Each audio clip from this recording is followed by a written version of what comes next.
കൃത്യമായ സൂചനകൾ നമുക്ക് ഫീൽഡിൽ നിന്ന് ലഭിച്ചിട്ടുണ്ട്. ഇപ്പോൾ നമുക്കറിയാം, അതായത് കേരളത്തിൽ ഒരു കാര്യം സ്ഥിരീകരിച്ചിട്ടുണ്ട്, അത് ലോകത്തൊരിടത്തും സ്ഥിരീകരിക്കാത്ത ചില കാര്യങ്ങൾ കേരളത്തിൽ നമ്മൾ സ്ഥിരീകരിച്ചിട്ടുണ്ട്. അതായത് വവ്വാലുകളിലെ വൈറസും മനുഷ്യരിലെ വൈറസിന്റെ വേരിയന്റും ഒന്നാണ്, 100% സാമ്യമുള്ളതാണ് എന്നുള്ളത് കേരളത്തിൽ നമ്മൾ പരിശോധനയിലൂടെ കണ്ടെത്തിയിട്ടുണ്ട്. തീർച്ചയായിട്ടും ICMR-ന്റെ സഹായത്തോടു കൂടിയിട്ടാണ് പരിശോധനകൾ നടത്തിയിട്ടുള്ളത്. ജീനോമിക് സീക്വൻസിംഗ് നമ്മൾ നടത്തിയപ്പോൾ ഒരേ വകഭേദം, നിപ്പ വൈറസിന്റെ ഒരേ വകഭേദമാണ് വവ്വാലിലും മനുഷ്യരിലും ഉള്ളതെന്ന് കണ്ടെത്തിയിട്ടുണ്ട്. അപ്പോൾ വവ്വാലാണ് സോഴ്സ് എന്നുള്ളത് കണ്ടെത്തിയിട്ടുണ്ട്.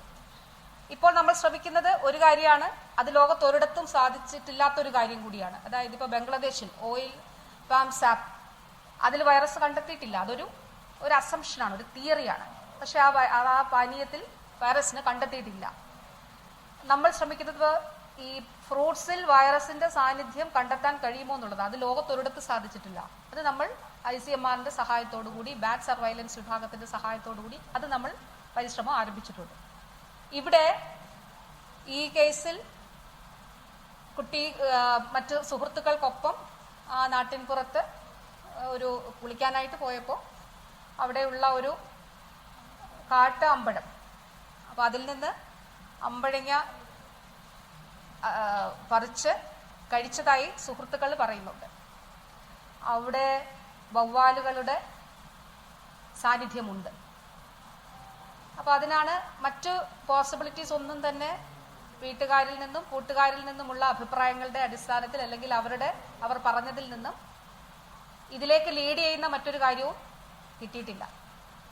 നേരത്തെ മറ്റു ജില്ലകളിലൊക്കെ പോയെന്ന് പറയുന്നത് വളരെ മുൻപാണ്, ഈ സമീപകാലത്ത് അല്ല.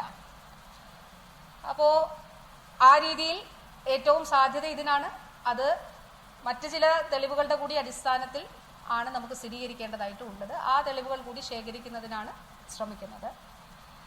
ബാറ്റ് സർവൈലൻസ് ടീം ഇവിടെ എത്തുന്നുണ്ട്. NIV-യുടെ ഈ പ്രവർത്തനങ്ങൾക്ക് നേതൃത്വം നൽകുന്ന ഡോക്ടർ ബാലസുബ്രഹ്മണ്യമാണ്. അദ്ദേഹം വയനാട് കേന്ദ്രീകരിച്ച് പ്രവർത്തിക്കുന്ന വ്യക്തിയാണ്. അദ്ദേഹം ദീർഘനാളുകൾ അദ്ദേഹം എടുത്ത സാമ്പിളുകളിൽ തന്നെ 2023 കോഴിക്കോടും ഇദ്ദേഹമാണ് സാമ്പിളുകൾ എടുത്തിട്ടുള്ളത്. അദ്ദേഹം ഇന്നിവിടെ എത്തുന്നുണ്ട്.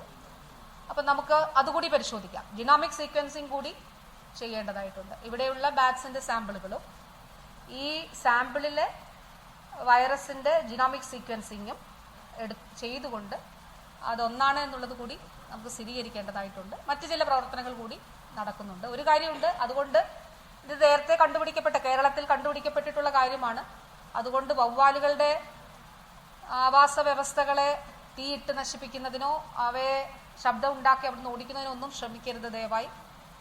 അത് കൂടുതൽ അവയെ പ്രൊവോക്ക് ചെയ്യുകയും കൂടുതൽ വൈറസ് പുറന്തള്ളുകയും ചെയ്യുമെന്നുള്ളതാണ് വിദഗ്ധർ പറയുന്നത്. അപ്പം നമ്മൾക്ക് ചെയ്യാനുള്ളത് നമ്മുടെ ബോധവൽക്കരണ പ്രവർത്തനങ്ങളിൽ പറയുന്ന കാര്യം തന്നെയാണ്. വവ്വാലുകളും കിളികളും കഴിച്ച പഴങ്ങളുടെ ബാക്കി കഴിക്കരുത്. താഴെ കിടക്കുന്ന പൊട്ടിയ പഴങ്ങൾ അങ്ങനെയുള്ളവ കഴിക്കരുത്. പഴങ്ങൾ വൃത്തിയായി കഴുകി മാത്രമേ ഉപയോഗിക്കാൻ പാടുള്ളൂ. അങ്ങനെയുള്ള കാര്യങ്ങൾ തീർച്ചയായിട്ടും നമുക്ക് ഈ ഒരു ഘട്ടത്തിൽ ഇതിൽ ഭയം വേണ്ട. പക്ഷേ ഈ പ്രവർത്തനങ്ങൾ മുൻകരുതലായിട്ട് നമ്മൾ നടത്തേണ്ടതായിട്ടുണ്ട്. കഴിച്ചിട്ടില്ല എന്നാണ് മറ്റു മക്കൾ പറഞ്ഞത്. അങ്ങനെയാണ്. ഇല്ല.